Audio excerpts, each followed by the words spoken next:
talking asparagus today. Just turned into spring. It is the season. I picked up some fresh asparagus from the grocery store. What I'm going to do is a spaghetti pesto with asparagus. Now, the beauty of this dish is the green, vibrant color, really. It all comes through with a bright green pesto, some asparagus that will blanch off. Make sure we keep it nice and green. Tossed all together with the spaghetti. A little bit of Parmesan cheese and olive oil on there. It's absolutely beautiful. It's one of my favorite springtime pasta dishes. I think you're going to love it. If you give it a try, leave me a comment, let me know how it goes, and as always, give me a subscribe because I'm posting new stuff every single week. Now let's get to that spaghetti. So once the water starts to boil, I'm going to drop in my asparagus, which I've cut to 3 or 4 inch pieces. And if you can, try and find these little pencil ones. It doesn't really matter from a flavor perspective, but I like the thin ones to match with the kind of the size of the spaghetti. Obviously these are thicker, but the closer you get, the cooler it looks. Once they boil or blanch for just a couple minutes, we'll take them out, shock them cold. Okay, let's go ahead and make our basil. Now, what I've got here, this is a full bunch at the store, and I've just pulled off, the biggest stems. I don't really worry about if I've got some of that stem there, the medium size. That'll all it'll all be just fine. This is about, I'd say 2, loosely packed cups worth of basil. And I'm dropping it into some boiling water, really just to blanch it and cook it just a tiny bit. I prefer this method. If you want to keep it raw, you can certainly do that. I've seen some people do that.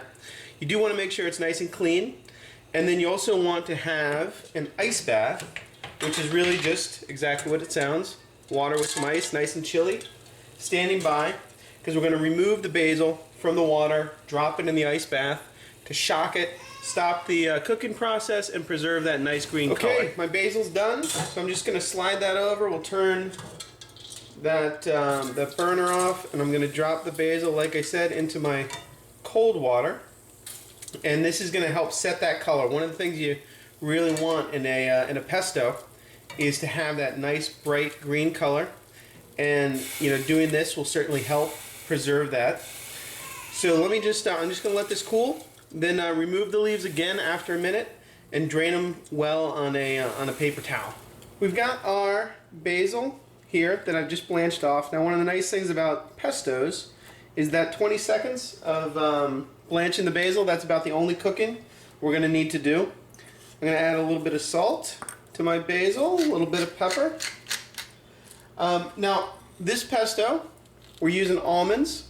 I've got almonds. They're peeled here. You can use unpeeled. You can use almost any nut you want. This happens to be an almond basil pesto. And I'd call that, maybe 2 to 3 tablespoons. I don't really measure a whole lot. It's kind of by feel. About the same amount in terms of volume of Parmesan cheese I sprinkle in there. I like to put a little bit of lemon juice. So squeeze in there, just maybe a teaspoon or so. And then some olive oil. And that's going to kind of hold everything together. Then we drop our top back on. We give it a few pulses. It usually helps like that when you're mixing things to pulse a few times, get things started, and then you can turn it on and let it go full bore.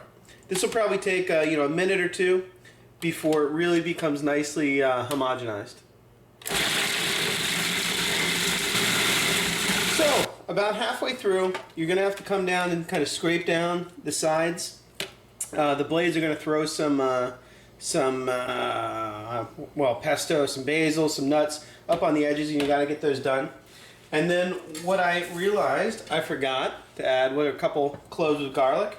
Pretty key ingredient to a pesto like this. I like to just give it a good whack on my cutting board, flatten it out, make the blades a little bit easier or make it a little easier for the blades to chop through it. If you forget it like this, no problem. You just add it in later and pulse again. Okay, so I've got the pesto down to the consistency that I'm looking for. Some people like it chunkier, some people like it smoother. Really a matter of personal preference. Just gave it a taste. That was definitely missing that garlic the first time.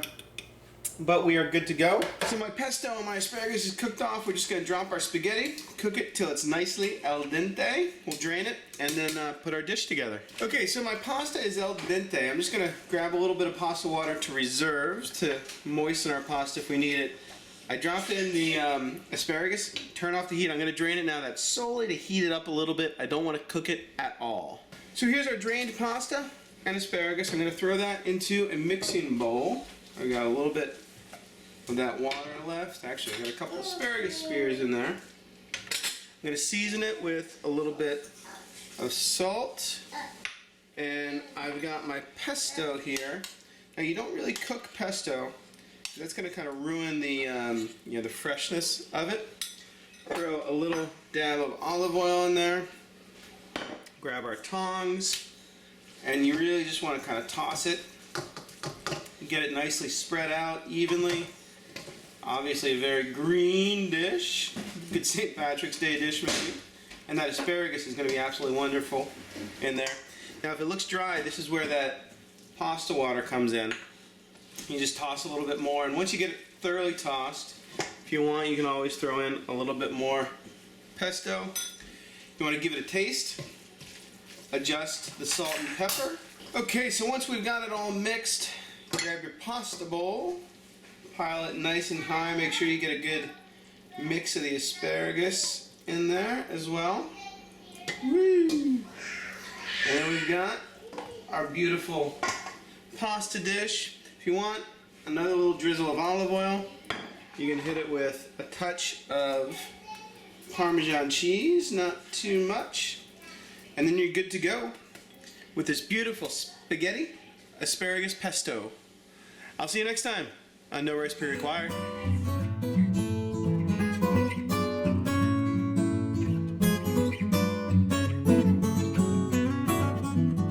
Holy cow, you made it to the end of the video. Hope you saw something you liked. Hope you tried this recipe. If so, throw some in the comments. Let me know how it turned out. And you know what? I put videos up every week, sometimes twice a week. If you want to subscribe, go ahead. Click this little button right here. It should be somewhere around my fingers. And you'll get updates when I post new videos. You can comment, you can enjoy. We can all learn to cook better. I'll see you next time.